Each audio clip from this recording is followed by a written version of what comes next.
வாழ்க சத்குரு. நான் உங்கள் பண்டித் அம்பர்.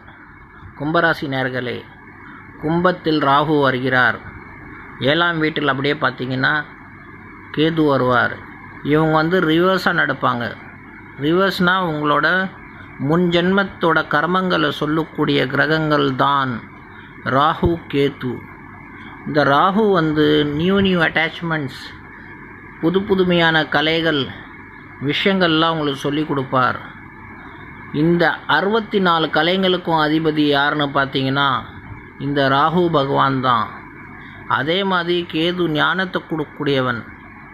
சிம்மத்தில் ஞானத்தை கொடுப்பார், ஞான விஷயங்களை செய்வார். புது அட்டாச்மெண்ட்ஸ், புது விஷயங்களை ரிசர்ச் பண்ணி கற்றுக்கணுன்னு போப்பீங்க. அண்ட் நியூ பிஸ்னஸ், ஆன்லைன் பிஸ்னஸ்லாம் ராகு கேது கொடுப்பார். எலக்ட்ரானிக்ஸ் சம்மந்தப்பட்டது, வாசி யோகம் சம்மந்தப்பட்டது, இதெல்லாம் கொடுப்பார். அதே நேரத்தில் சந்தேகத்தையும் கொடுப்பார், பிரமிப்பார். இருக்கிறத இல்லைன்னுவார், இல்லாததை இருக்குன்னுவார். மனுஷன் குழம்பி போயிடுவான்.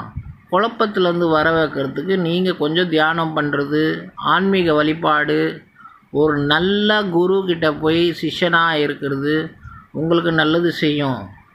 உங்களோட திருமண வாழ்க்கையில் குழப்பத்தை உருவாக்குவார். தேவையில்லாத பிரச்சனைங்க, சண்டை சச்சரவை உருவாக்குவார். இந்த மாதிரி விஷயத்துலலாம் ஜாகிரதையாக இருக்கணும். பட் பிஸ்னஸை கொடுப்பார். ஏன்னா அவர் இருக்கிறது கும்ப வீடு. கும்ப வீடு அவருக்கு பிடிச்ச வீடுனால சில யோகத்தையும் கொடுப்பார், சில கெட்டதையும் கொடுப்பார். அதே நேரத்தில் ரொம்ப கூறாக இருந்தேன்னா சொல்லுவாங்க, உடஞ்சிப்பான் பாய்வன், ரொம்ப கூறாகிறாயவன் அப்படின்னு சொல்கிறாங்க இல்லையா? அது மாதிரி ரொம்ப கூறாமல் இருக்கக்கூடாது. சில இடத்துல மொக்கையாகிடணும். ரொம்ப வாதங்கள் செய்யக்கூடாது. தெரிஞ்ச விஷயத்தையே சும்மா ஒருத்தரை வெறுப்பேற்றக்கூடாது.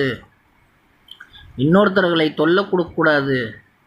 புத்து சாத்துரியத்தை கொடுத்து இன்னொருத்தர்களை வெறுப்பேற்றுற மாதிரி பேச்சுகளை கொடுத்துருவார்.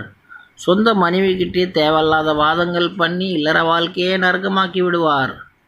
இருக்கிறத இல்லைன்னுவார், இருக்கிறத இருக்குன்னுவார். சில நேரத்தில் இல்லாததையும் இல்லைன்னுவார்.